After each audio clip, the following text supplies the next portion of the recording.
As a way to address the concern of media consumed amongst children, one of the highly targeted places are schools, since this is the center of learning for children. Today we visited Kamuli Church of Uganda Primary School and interacted with the members of staff and pupils who wholeheartedly shared what the effects, testimonies and solutions to the content consumed by young ones.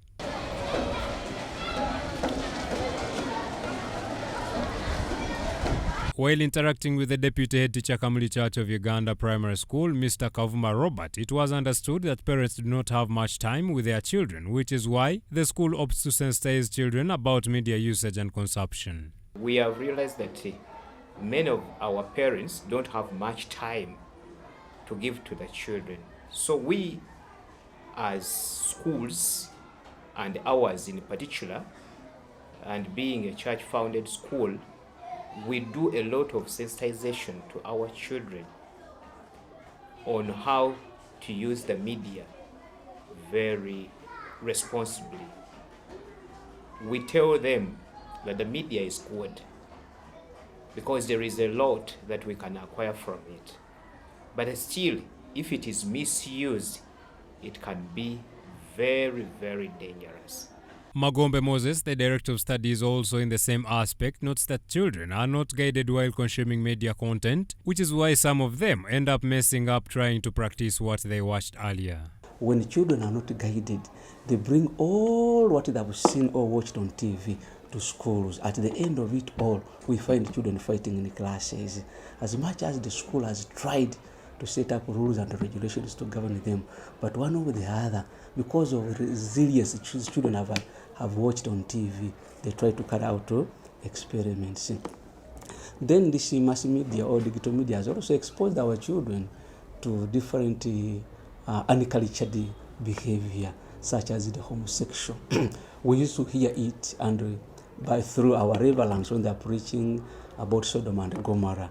But today we have seen the reality that these children watch, they're exposed to pornography. The senior woman Hamba Deborah appeals to parents to sensitize their children because it is a collective responsibility of the parents and teachers to bring up a child. Can we try to sensitize our children on what to watch? Tell them the danger of watching what is beyond what is of their level.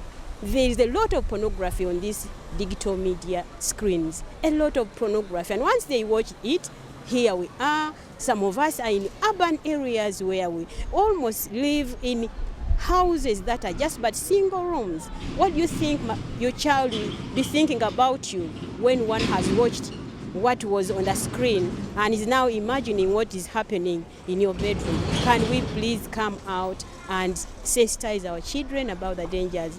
Yes, that they are good, they have the good and the bad side of it, but sensitize them about the danger of watching programs that are beyond their age. As a way to occupy the minds of the children in order to prevent idleness, which could take children's minds to dirty media content, the deputy head teacher notes that the school has various activities like sports which keeps the pupils engaged. Still, we have also tried to give alternative activities that can stop the children from getting so much engaged to the media. We have engaged them in so many other activities, especially sports and games. These ones help them to preoccupy their brains. Take an example of football, netball, maybe chess, where the brain is fully engaged. We also interacted with the pupils who gave us testimonies of how they had been making use of the gadgets like phones and remotes in the absence of their guardians. Pupils out there their parents have always bought for them these gadgets, phones, tablets. It's not bad as long as you know the reason why they buy it for you. Let me give a testimony about myself. When I was still young, I used to ask my mom, "Mommy, my friends have phones at home. Yes, they have phones at their homes, but for me, I don't have. Mommy, I want you to buy for me." After she's all like, "I am going to buy for you a phone when you've finished your studies." Then I get annoyed. I go in the bedroom, I slam the door. Like, okay, when I have that anger, why doesn't Mommy want to buy for me a phone? It was called Piano Fire. Whenever my mom tells me, Shante, come and help me in the kitchen, then I'm all like, Mommy, I'm coming. Then I first say, let me first finish my last chance. That chance becomes chances and chances and chances.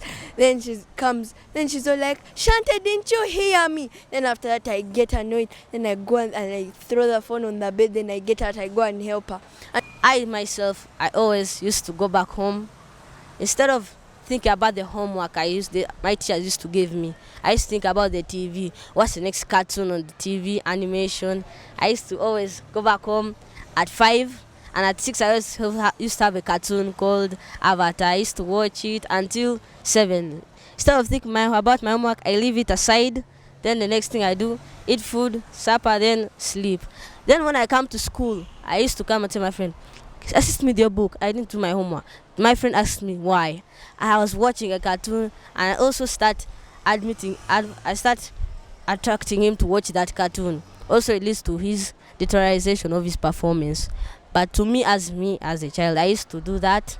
My parents used to not be around always. It's just me at home alone. They, however, cautioned their fellow children against misuse of phones, as they believe it greatly affects the performance. My friends out there, don't just go to school and then they tell you something to search, then you just go and also just start searching it. You don't even know the background of that song, but you just go, then after that you just sing it. Learning a song isn't bad, but as long as you're learning a song that is developmental, educative, you can learn other songs. Trust me, I've had a lot of experiences with having phones and tablets, and you really don't want to know the bad effects of that. I was finally brought to the boarding section. Then I stopped thinking about the phone, the TV, and I came back to school, started progressing in my academics. I had nothing to do else. There's no time to think about the phone, TV. I used to perform in my exams. Now I'm an academician. So I have nothing to think anymore about phones. Now what I'm thinking is about the PLE. So what I sensitize to my all other children is that stay away from phones. If your parent gives you a phone, tell him, I'm not the right age to give him that kind of phone. Give it to me when I grow up, or I reach the time where I need that phone. But I won't always need it for that particular time. I'll just need for only a few things. Research. And that's enough for me. Robert Kavuma called on all stakeholders in this regard to fully monitor what the children consume, because if that's not done, the future generation is at threat. Let's have the security system also come into play, looking at all the content that is being given, especially the children. Because if their minds, if their brain is washed by content that is not fitting to their ages, we are likely to get a spoiled nation, and we shall blame ourselves for having spoiled our children. It's good. We have got the money, we can buy anything, but remember, once the child's integrity, once the child's values, the culture is lost, it is gone forever. I can't also forget to thank so greatly our dear headmistress, Mrs. Elizabeth Were Namwanje. We are so proud of you.